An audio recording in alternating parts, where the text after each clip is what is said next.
Welcome back, everyone. This is a highlight of our day where we can hear other people's stories, learn about the incredible journeys of their lives, and then through learning them, reflect on our own. This is a beloved part of Yom Kippur Day. Some have called this the best kept secret. And while they have said, we would love it if so many people came to this session, we kind of like it that it's a little bit smaller. And so it's a little bit of a push pull. The beauty of story is that through story, we learn so much about our values and about ourselves. And nothing could be more important for that on Yom Kippur. And so I want to bring in our first speaker. Our first speaker is Becky Stream, who has become a beloved member of our congregation and has a lot to teach us. And so without further introduction, Becky, let's hear your story. Thank you, Rabbi. If I was to start my story at the end, it would be about you. And I'm still just thinking about your sermon and all the sermons you've given before over the last few years that I've been a member, and just the warmth that you and Brett have shown Marjorie and Jordan and I, my family, since we have become members. So thank you again for all that, and I'm grateful that you asked me to speak today. When I think about journeys, I think about paths, and I think about three particular paths for me that Judaism has been, and it's the religious path, the service path, and the um, cultural path. And in growing up, I grew up in Lorain, Ohio, and I it was a one synagogue city, and the synagogue belonged to the conservative sect, but we had Orthodox, Reform, and conservative folks, and so it was kind of weird. And our during our high holidays, we had two different services. We had in English and in Hebrew, and it, you would you you would see people in synagogue that you hadn't seen all year, and I don't think that that's too unlike what we see now. Although I remember in particular going to temple one year for high holidays and saying to my dad, "Where did all these people come from?" Because we went to temple every Friday night. It was never that crowded. Um, and years later, when I became a temple president, I shared that story because it was the same thing, that you had your people that came Friday night, and then you had the people that came for the high holidays. Um, my background growing up was growing up and like I said, a conservative synagogue. I There was a time that I was in synagogue 5 times a week: Monday and Wednesday Hebrew schools, Sunday school, Saturday services, and Friday night services. And then when I was in the process of becoming bat mitzvah, I believe I was in synagogue 7 days a week. It was I loved it, truthfully. I was not very good student in Hebrew, in conversation Hebrew, but I loved the liturgy, and I memorized it all, and although you weren't supposed to, but I could lead services on Saturdays, which was called junior congregation. It was a bunch of young folks who ran their own services. We had our little chapel, and you know, I'd be there every Saturday, and we'd join the adults after their service, and we'd have gefilte fish and tam tams. That's my memory of Saturday mornings. And then Sunday school, didn't pay much attention there either. Um, in Because it was a small town, there was only four of us girls that were in Hebrew school and Sunday school together, and there was no expectation that you would be bat mitzvahed. But it just wasn't a thought that I wouldn't, because I did embrace Judaism so much. And my mother fought for me to have a Saturday morning bat mitzvah, which was unheard of um, at that time and in a conservative shul. And I guess I never really thought twice about it because I was just grateful that I was having a bat mitzvah. Um, but she told that story over and over again about how disappointed that she was with the movement. But my family was very involved in the synagogue. My mom was sisterhood president. My father was temple president, and it was just a very strong part of our life. As I grew older, though, Friday night football came to be, and kind of pulled away from things, and um, it became more of a cultural versus religious path. And that cultural path took me to join a Jewish sorority when I was in college. I probably went to Hillel once, the whole 4 years, but it still felt like I had to have that connection. And even though I started coming out as a lesbian in college, um, which isn't an easy thing to do when you're doing these fraternity sorority things, um, it still was my foothold to Judaism. And the service part came for me when I got out of college and I tried to define what Judaism was going to be for me as an adult. And so I had joined Chavrei Tikva, which was the gay and lesbian synagogue in Cleveland, and started off, embracing the services again, like I had once done when I was younger. But I became involved in um, the temple service as far as like being on the board and things like that. And I had done that when I was younger as well, where I was very, very involved in BBYO, both in Lorraine and regionally. And I did that because I wanted that sense of Judaism that I couldn't get in a small town. And some of these women and men who I was in BBYO with, and then in sorority with, are still friends today. And that was my community. So I think Havre Tikva was very, very important to me, and it was important to have a gay and lesbian synagogue in our community at that time because there wasn't the embracing that there is today. And but I also believe that for me, the more I became involved with service, the more I became pulled away from the religious part.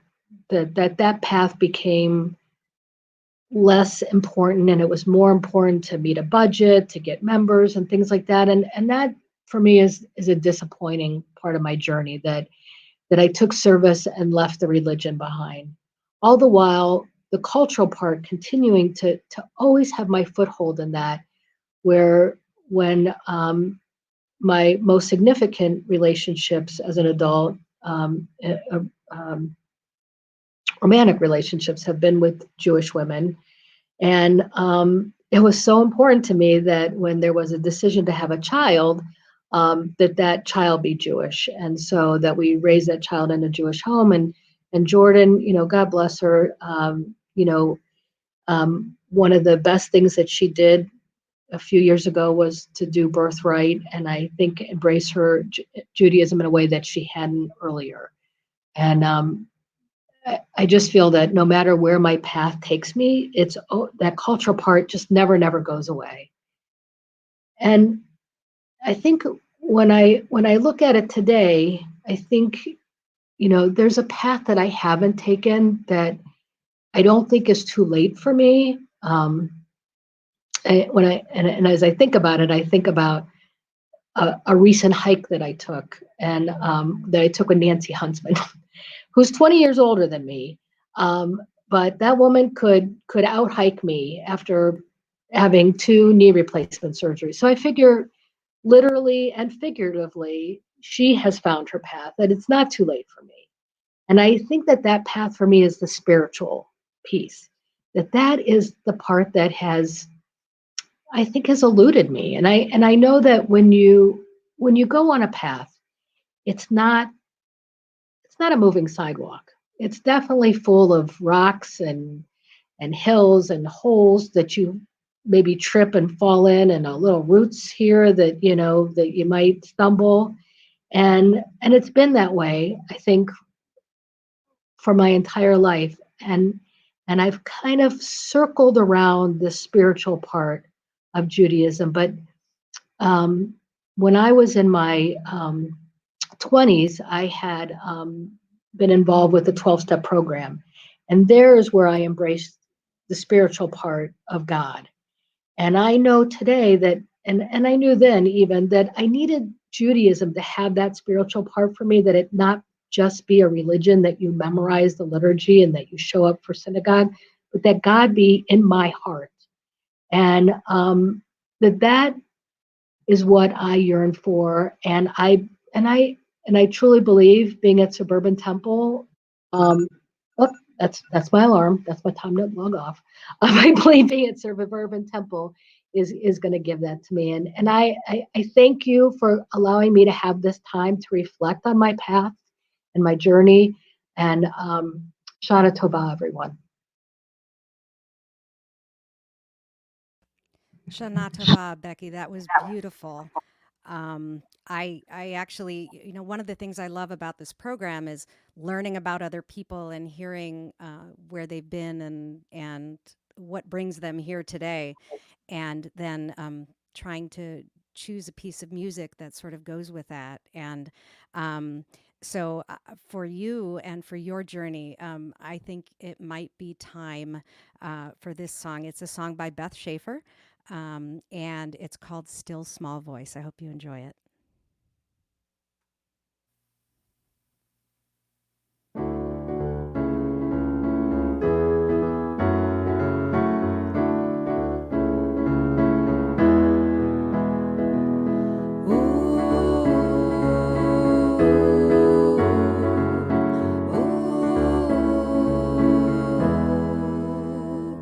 The sun is much more brilliant, shining on the ocean. The rain is more majestic, beating on the ground. A flower paints its colors, blooming in the desert. A tear can warm my cheek as it trickles down. I hear your still small voice whispering in the west wind, rushing down the mighty river, oh, rising with the dawn. I hear your still small voice in every precious minute, but when I stop to listen, it's gone.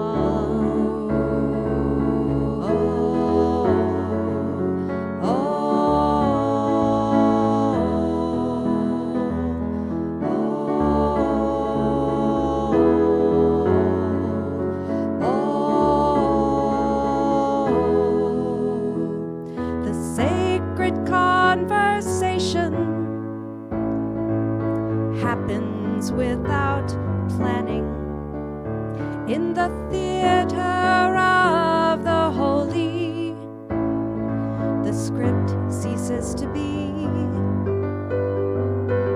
suspended in the moment.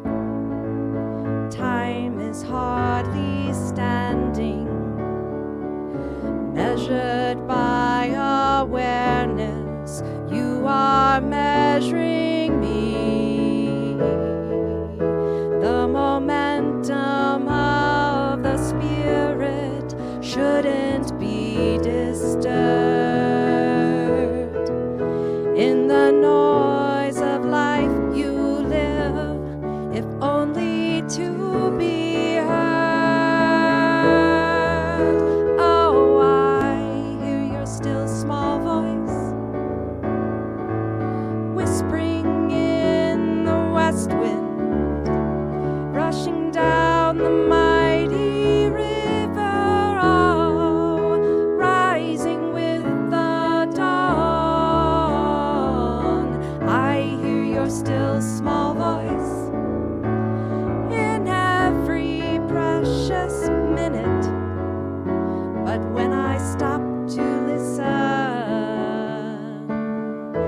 It's God.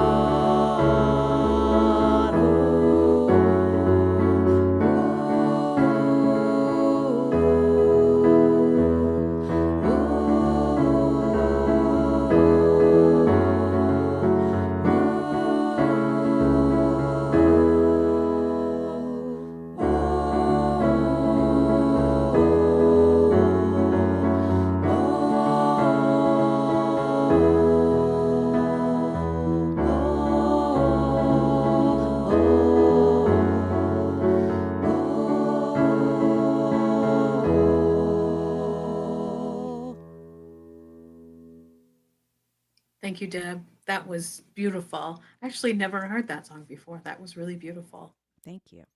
So, thank you, Becky. That was really lovely to hear about the different pieces of your story and how they've converged and separated and come back together and what you hope for in the future.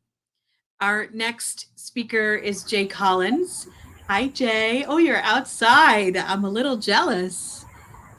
So one of the things I neglected to talk about with Becky was that not only are we sharing our stories, I've framed it a little bit for each of you, which is in a prompt, the impact of Judaism on my life. And so I asked each of you to answer that question and see where it took you. And so I could, just as I did could have with Becky, give a very long introduction, but that would take away some of your thunder. So I'll let you take it away with that, knowing now what the prompt is. Thank you so much, Jay. Sure. Thanks for having me. And apologies in advance for the sound of critters out here in the wild. So there's lots to talk about here. So I thought it might be helpful to kind of frame the conversation around three questions. But to start with, I'd say I came to Suburban Temple about 2 years ago, and officially became Jewish while I was here. So I'm a Jew by choice, or a convert, or whatever you want to call it. But the three questions I thought that might be helpful to kind of frame this around was, what was my journey before Judaism? How did it change over the last few years? And where am I going after this? So my journey before Judaism, I was actually raised Irish Italian Catholic. And so, and the whole nine yards, Catholic schooling pretty much all the way up until including college. And the God that we were presented with in Catholicism, in our version of Catholicism, it's a very intimidating God. It's a very scary God. It's always watching, always judging. And as a kid, I started to feel this sense that almost like there was like this big guy with a big long beard, carrying around some lightning bolts, and just like hiding in little bushes, kind of watching me. And like, did Jay recycle today? I don't know. Should we zap them today? I don't know. It was very nerve wracking, to be honest. And that feeling of like God fearing came up quite a bit. It was also, I think, a God that I'd been told that had made me, and at the same time, this God wasn't quite sure that I was okay. Wasn't quite sure that me as a queer person was okay to kind of be out there and about in the world. And so that drove a lot of conflict for me. And so when I asked questions of the nuns that taught me, and others, and the priests, it was usually the response was like, we really shouldn't be asking those questions right now. If you want an answer, there's one answer, and that's to love God more, right? To find Jesus and just love the heck out of Jesus, and that'll kind of fix things. And me, that's just not how my brain works. And so there was a lot of conflict for me, and eventually I just kind of threw up my hands and was like, all right, well then this is not going to work for me, because I do not believe that there is a hateful man with thunderbolts hiding in the bushes following me. That's just not my reality. And so if I don't believe in that God, then I guess that makes me an atheist. And so I went about believing myself to be an atheist for a long time, only coming to realize later that I wasn't strictly an atheist. I was a Zeus atheist, right? Like I did not believe that Zeus existed, man with long beard and lightning bolts. But that didn't mean that it could preclude me from having other conversations with religion and theology and everything else that comes along with that. So there's a long story with how I kind of stumbled into a lot of this because I wasn't looking for religion at the time. But I think reading Maimonides for the first time and finding out, hey, in Judaism, God is there's a tradition of God being unknowable, and I'm like, well, that makes sense to me. It's different. It's a lot different, right? Because in my school growing up, like God was very knowable. He was made out of porcelain, and he was right there. Like you could go touch him if you wanted to. And this idea that if we're really talking about something that kind of shakes your foundations, like it's probably not a person driven by personal interests and all those sorts of things. So I liked that. It wasn't perfect for me, but I liked that. And so I went on and read more, and I read Martin Buber and talking about God as the eternal thou, right? So God as something that's not you, something else, something that is present. And that again spoke to me in a different way, because I think that I know when I enter my house, right? When I walk into my house, I know if my partner's there, and I know if my kids are there, and I don't have to see them, right? But I can tell that there's something going on in the house. Like there's a presence there. There's life there, and when they're not there, there's an absence. And I feel this feeling, right, when I'm walking in the woods or when I'm out with others, or I'm seeing something for the first time. There's something else going on here. It's not just me in my solipsism, right? There's something that exists outside of me. That's that eternal thou. And I like that. Again, it's not perfect, right? And I think both of them existed for me. And so that's when I came across Martin Buber's piece about the one thing that God can't be in Judaism is a frozen metaphor, right? And there's this conversation of this is the God that you're taught about. This is the religion that you're taught about when you're young, and you grow out of it. You grow out of it, and why wouldn't you grow out of it? You don't read the same books that you do when you're 7. You don't watch the same movies. You don't have the same relationship with your parents or your siblings or your friends. And your relationship with something that is incomprehensible to humans has to change as well. And in Judaism, I found this welcoming for questioning. Like, we don't know. That's why we have so many people that we hold up and say, look, these are smart people thinking smart things, and we should question them. So that's what became interesting. I think one of the initial hooks for me. So I had grown up without that conversation and without that community, and what was supposed to be special and supposed to be holy and untouchable ended up becoming stale and brittle for me. I think in the traditions that I was raised in. Instead, finding this community that for thousands of years had thought through some of these questions and debated about it, right? Like text after text after text of arguments. That to me sounded like a theology and a belief system that was alive, and that was progressing. Judaism kind of gave me that language and that permission to begin my journey again, working towards understanding kind of where I am in the world. Now I'm happy. I'm the kind of person that I'm happy to sit down and just read a book. That's how I studied for my law school exams, right? I was like, forget those lectures, just give me a book and I'll memorize it. And so I've been challenged a lot by Judaism to quote a podcast, you can't be Jewish alone. You have to be a part of a community, and that's what social anxiety set aside. That's what prompted me to walk through the doors of a synagogue one day, not knowing even how to hold the prayer book the right way.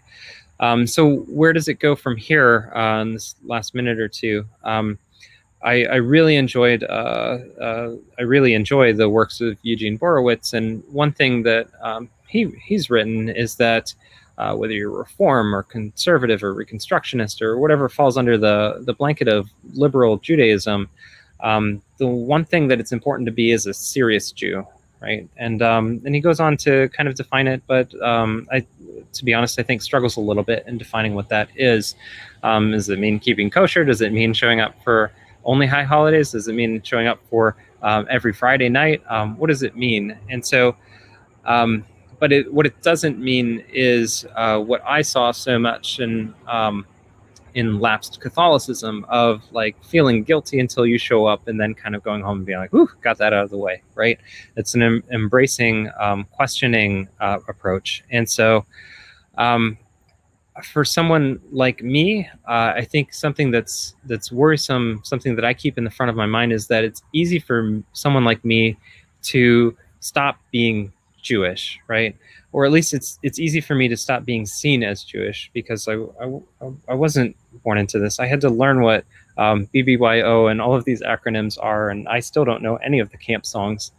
And if I just stopped going to temple and stopped reading Jewish things and singing Jewish songs, then for the rest of the world, I would stop being Jewish. And so for me, it's been a challenge and something that I look forward to continuing to explore. What does it mean for me to be a serious Jew, and for me to make this a part of my life that's more than just memorizing things and talking to porcelain figures. So that's my story, and again, thank you to Suburban Temple for helping me along that journey and for giving us this forum to have these conversations. Thank you, Jay. Wow, what a story. That's amazing. I love it. I wish I had spent as much time reading and learning about my Judaism for somebody who was born Jewish as you clearly have. That's wonderful. So I'm going to share a song with you. This one is also by Beth Schaefer, actually. It's called Lev Belev, and it talks about the connection with God and with each other. Because it sounds like for you it is very different than that porcelain figure. So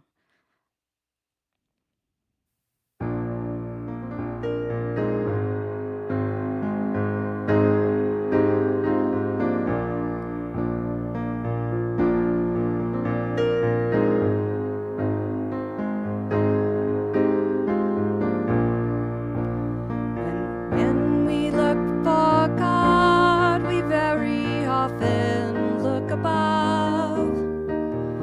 But that seems to be so very far away.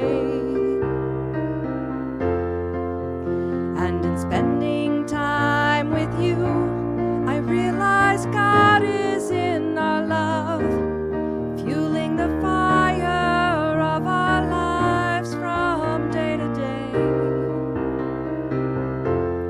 Lev Belev, heart and heart, where my hand stops, your hand starts, in a circle of love that has no end. Lev Belev, heart and heart, God's been with us from the start. In this complicated world, you'll need a friend. And so I'll keep you close to me, Lev Belev.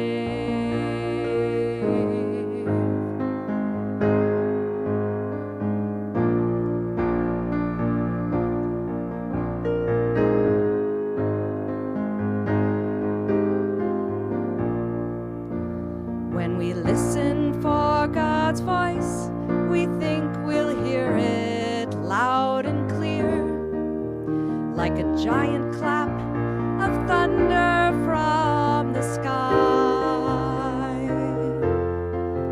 But in singing songs with you, it is the most attentive ear that knows that God dwells between the words for us to find.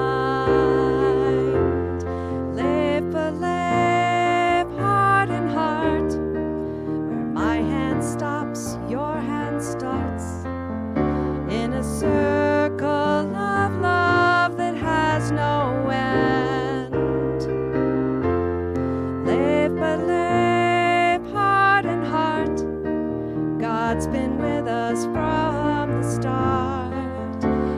this complicated world, you'll need a friend.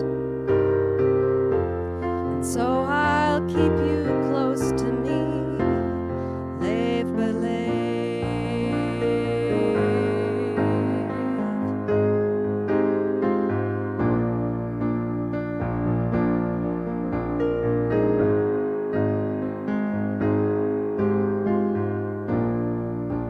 When we yearn for God's touch, we hope that pain will go away. In an instant, in a moment, be renewed. But as we work together toward that sacred, peaceful day, we learn that God heals each of us through me and you. Live but live, heart in heart. My hand stops, your hand starts, in a circle of love that has no end. Live but live, heart in heart. God's been with us from the start. In this complicated world, you'll need a friend. So I'll keep you close to me, and God will be with us as together we will stay. Lev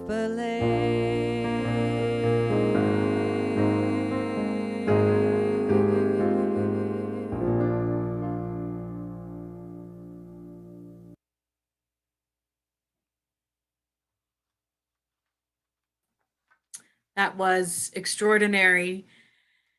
I love talking with Jay because I'm reminded of how much Jay has studied. And there are times when it sends me back to my studies and how much I love Eugene Borowitz and Buber. And Jay reminded me about that teaching from Borowitz about being a serious Jew. And I just so appreciate that. Our next speaker is Linda Wolf, known to many of us as Mrs. Wolf. And Linda, I want to give you the longest introduction, but I'm not going to. I'm just going to say, like I said for the Torah service, 47 years of teaching and influencing all of our students in our congregation. And now we're going to finally hear your story, the impact of Judaism on your life. And I'm so excited, and I know I'm probably going to cry. So I'm glad I'm going to be off screen. Take it away. Thank you, Rabbi. Thank you for giving me this opportunity. I could talk for hours, I have to say, because 47 years is a long, long time, even though it feels like I started yesterday. My journey started 47 years, and my ancestors who came here from Edinburgh, Scotland, my mother, my Uncle Wyman, they were the babies, and Bubby and Zadie for my, what we called them, and Bella and Alex Strachan. It was really Strachan, but when they came to be American citizens, they changed it to Strachan. So a little more sophisticated, I guess. Or you had to have a Scottish accent. So I grew up in Akron, Ohio, because my grandfather took a job at the Goodyear Tire Company. And many people came at that time, especially that year. In fact, when I was working on what I would say to you today, Kim Levine, who helps and does all of our work for our Sunday school, our tent, she said, my mom came to the United States and came to Akron, Ohio, and my mom worked at the Goodyear Tire Company, same year. So I'm wondering, and she's wondering, if maybe my grandfather and her knew each other. But a lot of people came there. I grew up in Akron, Ohio, with many friends. Our streets were mostly Jewish families, maybe a couple non-Jewish, but everybody had friends to be with no matter what part of your life you were experiencing. Um, as a child, I remember learning Hebrew for the first time in my synagogue, Anshas Fard, with my rabbi, Abraham Liebtag. And I remember the red and white book. And I knew then how much I loved Hebrew. Our whole lives were centered around the synagogue. My grandfather was president and did everything for the synagogue. And when my dad passed away, I was 10 years old. My Rabbi Liebtag was my leader and my guide. He was my teacher, and I related to his teachings because I knew my father, who came from also a very religious home, would want me to take that path. I remember my grandmother, his mom, had a lulav and an etrog, and I thought that was the most amazing thing that she actually had one, and I could touch it, and I could hold it, and I could shake the lulav. And I can still remember what it smelled like and what it felt like to touch the lulav. So everything that was part of Judaism, every holiday, getting ready for Pesach, which started in February, because first you had to clean the whole house, you had to change the dishes. Then my mom every year would practice her sponge cake, even though it never changed, it never failed, but she wanted to make sure it was just right. Everything in our lives were preparation, preparing for my bat mitzvah, which, again, a highlight in my life. Came to Cleveland to buy my dress at the Donnelly shop, if you're from Cleveland or area around. Wore a beautiful green dress with shoes to match, but we still wore a robe, a white robe with a white talit. It was on Friday night. I was the first girl to become bat mitzvahed in my synagogue. It was open to the congregation, plus all the people that I invited. And they opened the back doors of the synagogue, and it was like, oh my goodness, there are so many people, which I did not expect. But I had my faith that I could do it. I sang, I chanted my Haftarah, and did the blessings, did a speech. And the next night, Saturday night, was the bat mitzvah party with hamburgers and french fries and a DJ and a bat mitzvah cake. And so many presents, they reached the ceiling from my card table. And I can still picture it. Transistor radios were popular then, if anybody even knows what a transistor is, and a charm bracelet, and so many special presents that I received. There were no gift cards. And rarely did you get money unless it was a very close relative. So lots of presents. As I went through my life, I started teaching. Actually, at 14 in my synagogue, I taught third and fourth graders. Then I taught Sunday school at Bethel. It was a conservative congregation. And then I got interested in coming to the College of Jewish Studies. So I commuted, I took classes, and I earned a Sunday school teaching diploma.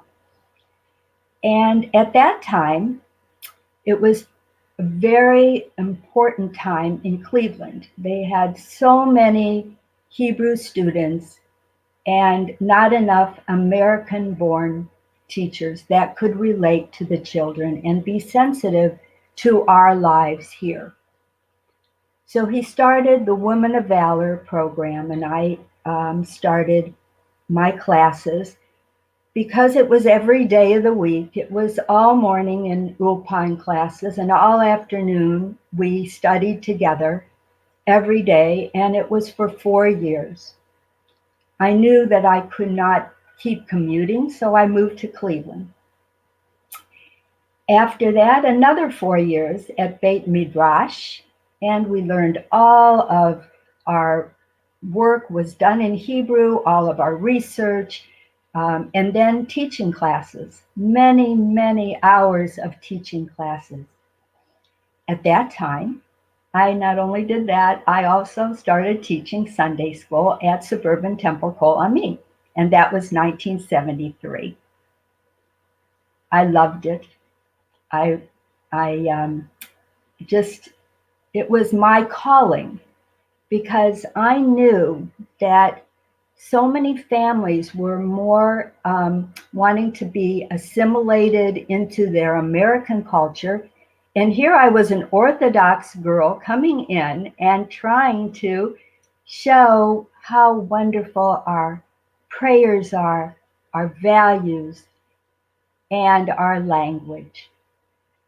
So I started teaching, and at the same time, I also taught Hebrew school at Fairmont Temple and Breath Amick during those days. And it was just so exciting for me to see their faces of the children when they learned a prayer or when they could converse in Hebrew. It was just a joy to me. In 1976, after Rabbi Myron Silverman retired, Rabbi Michael Oppenheimer came and he began his rabbinate in Cleveland, Ohio, at Suburban Temple, as it was called then. With his guidance and leadership, our Sunday school was a thriving house of learning. I attended many courses that were led by rabbi and prominent educators, and we dealt with a lot of these issues that faced families from many different backgrounds. He taught us how to be sensitive if some of our members and the kids celebrated Christmas, some celebrated Easter, but the children were being raised Jewish, and that was so important. But we had to learn to be sensitive to everybody's beliefs. He taught me to become a Reformed Jew. They were part of our family. Carolyn and his wife, and Rachel and David, they were our family in Cleveland, along with Lori and Al Resnick at that time. Lori taught and she ran our school, and then she became administrator. So she has been my family for many years. We're very connected, and I've so appreciated her friendship and her and Alan both. Wonderful people working very hard for Suburban Temple. In 2002, Rabbi Oppenheimer retired, and we welcomed Rabbi Eric Bram and his wife Debbie and their children Jessica and I forget his name. It'll come to me. And they came to Cleveland and to Suburban Temple, and they had a love for Israel and the language. So we started the first Hebrew school. It was amazing. The kids that started became close friends. They continued through all their years of even on to high school. And it just warmed my heart that we were able to make that adjustment and change. It was very unusual that Hebrew would play such a big part at Suburban Temple from our founding members of 1948. So we always look back and we're fond of where our members came from and where we are today.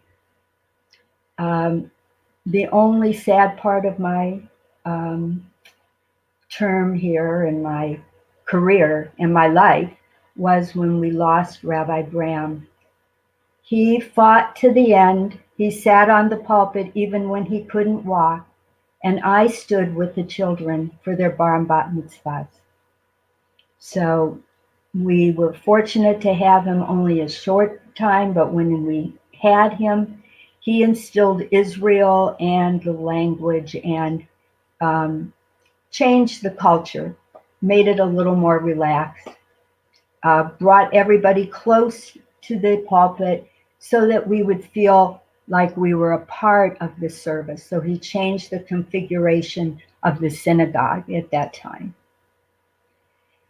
And then we had Rabbi Stone, Rabbi Susan Stone, who came to us like an angel with Charlie and Jacob. And she had to soothe our hearts because it was a very difficult time for our members and for me personally also.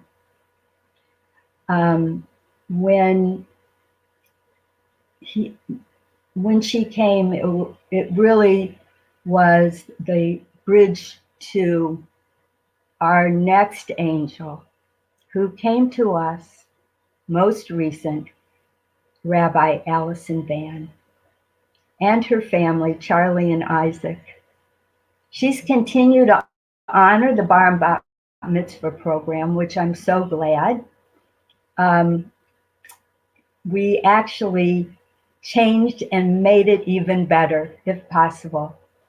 When my son was born, I had 33 private students and taught every single day.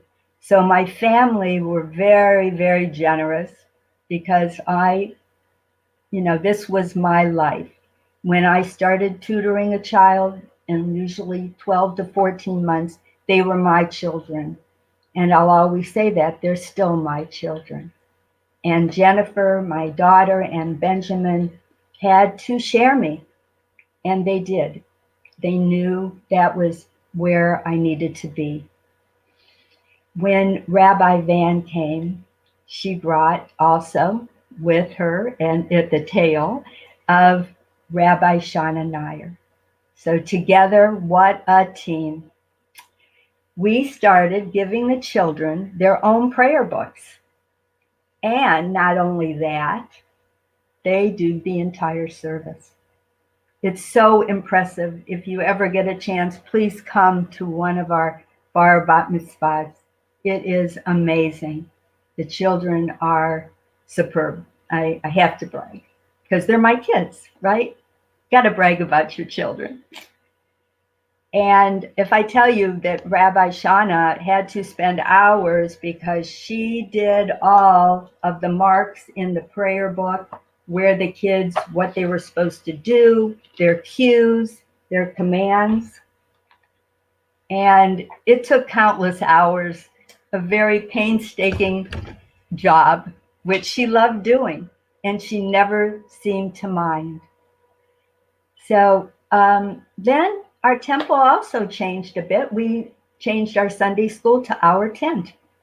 And now everybody, all ages, can take the most wonderful classes, and it's multi-generational, and it has been an amazing, amazing experience. Also, Deb Rogers, we got Deb Rogers, another angel who came to teach us our tefillah. And on Sunday morning, it is the best. And the kids are learning. They learn the prayers. They're comfortable so that when they go to other synagogues and temples, they feel like they belong. So this has been my life. Almost 1,000 students that I've tutored and taught. Actually tutored, but I've taught I don't know how many. At least 1,000 cans of pop that my husband has bought, probably more. Yes, definitely more. And treats and candy and stickers. And I look forward to many more years. And this has been my life and my love, teaching really my suburban temple children. And I have to give a shout out to my Temple family, Rudy and Sue Hoffman and Tracy and Lisa. They have welcomed us to Cleveland and have been there for us through many simchas and many sad times in our life. Lois and Charles, who worked at our synagogue, at our temple for years, dedicated their lives. I think Charles was here 50 years, so he actually beat me. And I want to thank Rabbi Van, Rabbi Allison, I call her. Thank you for giving me this time to talk about the biggest joy in my life, my Judaism, my suburban Temple-Kol, and my children. Thank you. Shana Tova and Chag Sameach. Shana Tova. Wow, Linda, what a story. Thank you so much. That was beautiful. And I didn't realize you had been through so many of those different experiences. And it tells me a lot about why you're such a wonderful teacher to our children. So, and I have to tell you, I had a song in mind for you that was about teachers. And then I thought, what you're sharing is that yes, it's about the teaching, but it's about the family, it's about the community, it's about everything we do together, the studying, the learning, and how we do that. So I actually am shifting gears. I'm going to choose a different piece, and I hope you like it.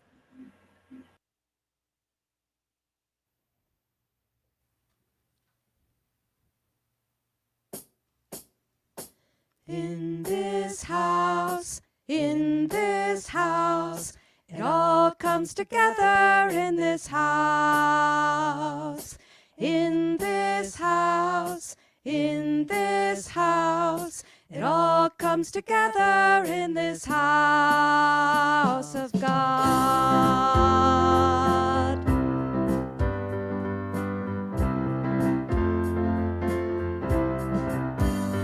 In this house beats the heart of a family. In this house is the center of a community. We study and we pray, find meaning in each day. In this house, in this house, in this house. In this house is a spark of God's creation. In this house there is joy and celebration. By song or by word, your prayers will be heard. In this house, in this house, in this house. In this house, in this house, it all comes together in this house. In this house, in this house, it all comes together in this house of God.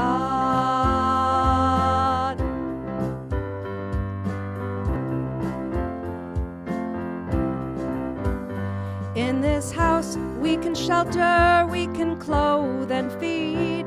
In this house there is always help for those in need. A stranger makes a friend, becomes inspired again. In this house, in this house, in this house. In this house, in this house, it all comes together in this house. In this house, in this house, it all comes together in this house of God.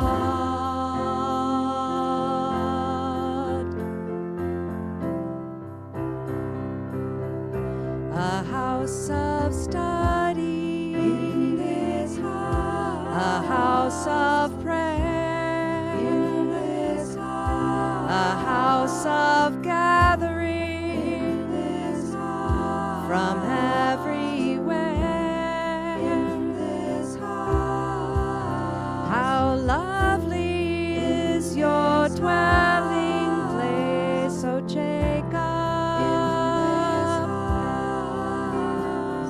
Blessing upon blessing, build these walls.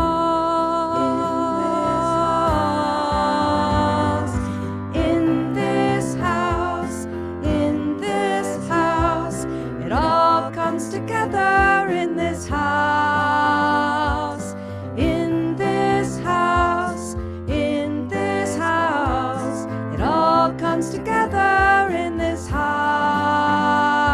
of God.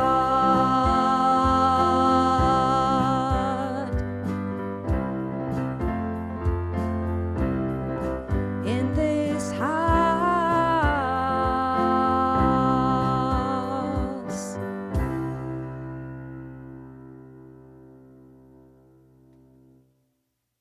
I was still dancing. Me too. Wow. That was really powerful.